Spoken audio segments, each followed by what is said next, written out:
Hi, I'm Jo Barker and welcome back to my mainly crochet based craft channel. Now today I'm using crochet to do some upcycling. Now this is something I've done before on this channel because I have got 3 children who go through their trousers, so occasionally I crochet a patch for them. I've also saved a pair of my own jeans. And today what I'll be doing is saving this jumper because I do not know what Twin One has done to this jumper, but these sleeves and cuffs are absolutely minging. And yes, this has been through the wash. I found these stains while ironing. So what I'm going to do is I'm going to unpick these sleeves and then I'm going to crochet some new sleeves with this leftover ball of variant yarn. I'm not sure it's going to be enough yarn, so what I'm going to do is I'm going to go up to a 4.5mm hook and use white yarn as well to bulk it up. So I'll be having one strand of the variant yarn and one strand of white yarn, which are both double knit, and I'll be having them together to act as if they're Aran weight, so hence the 4.5mm hook. So in this video, I'm going to show you all the steps that I've done to create these sleeves, so you'll be able to replicate it yourself. And the easiest place I could think of to start was to actually use the unpicked sleeves as a basic template. That way, I'm going to make them the same width and I'm going to make them the same length. And then I don't have to worry too much about attaching the sleeves to the jumper or sweater. Is it a sweater or a jumper? I don't know the difference. Later on. Right, so I'm starting on the cuffs and I'm going to work this entire sleeve as one piece. So I'm going to start at the cuffs and I'll be ending up at the shoulder. Right, so to start, I've simply made a chain the same width as the cuff. For me, that's a chain 9. And then I've worked 8 double crochet, that's UK terms, so that's single crochet for the US termers, down said chain. And then I've done an additional 25 rows of double crochet in the back loops only.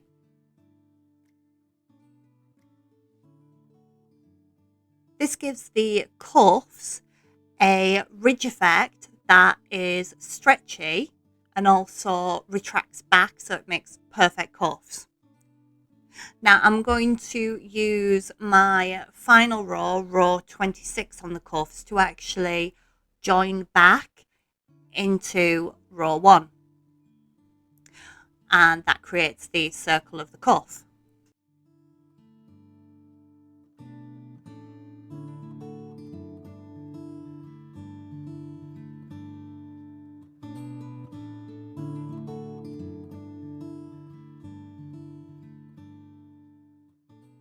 Now moving on to the main sleeve.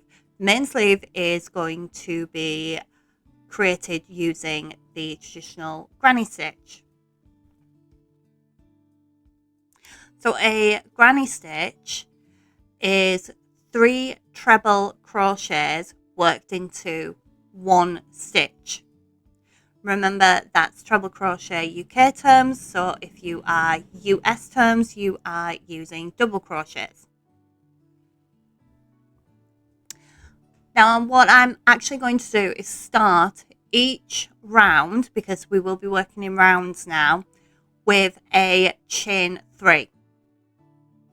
So this chain 3 is going to be your first treble in your first granny square. So you need to do a chain 3 and then 2 additional trebles at the base of said chain 3.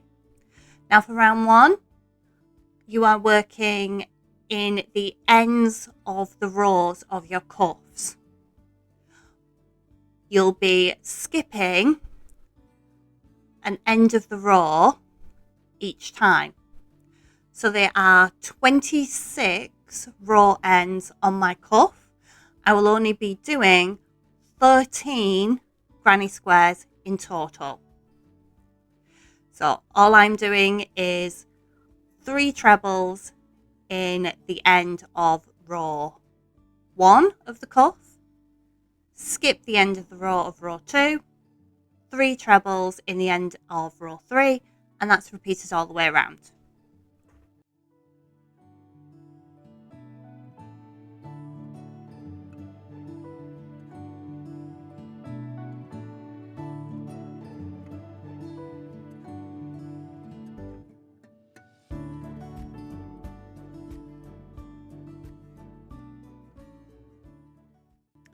Now, as I've already said, each round is starting with a chain 3, but also I'm changing directions on every single round. This is a personal choice for me. I just feel granny square stitches look better if you change direction every round. That's just a personal choice. If you don't want to do that, don't do that. Now, of course, my sleeves do need to be larger at the top, where they're going to be at the shoulder, than they did at the base with the cuff. So all I've been doing is working the rounds of granny squares and making sure they match the sleeve. Now for me at round 8, I needed to do an increase. Now I've done this really simply. I've started the row exactly the same way I've started all the others. Chain 3, 2 trebles, then continued the granny stitch all the way around.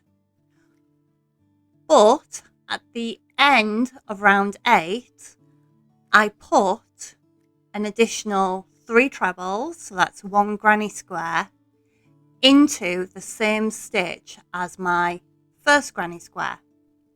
Then I chained 1 and slip stitched the round closed. Now for me with my sleeves, I needed to do increase rounds on round 8, 11, 14, 18, 22 and 26. Now I should have put the measurements of the finished sleeve at the beginning of the video. I hope I did, but if I didn't, then I'll put them here, but I should remember to put them at the beginning. So my final round was round 30, but in round 30 I only put in 15 granny squares, leaving the other stitches unworked for this round, just to give the shape that's needed for fitting the sleeve in. And then it was just a case of making another sleeve to match. And I was correct, I didn't have enough of this variant yarn to do 2 full sleeves, but luckily in my bag of half used, nearly completely used yarn, I had some other colours that kind of matched the same palette, so I just frogged back a few rows of the original sleeve, made sure everything evened up, and just went from there. And then last but not least, it was time to sew these sleeves back onto the jumper slash sweater that they originally came from, or should I say the dirty sleeves originally came from. I turned the jumper inside out. I placed the sleeve inside, pinned, and then used a running stitch to hold everything in place.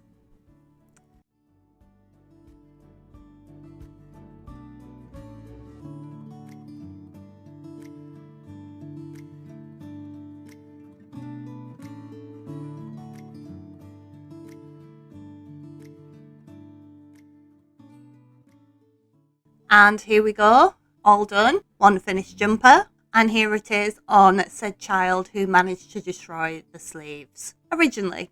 let's hope she can keep this one clean, but I severely doubt it. And I'm sure I will see you guys in another crochet upcycling video in the near future. Are you going to stop breaking your clothes? Yeah!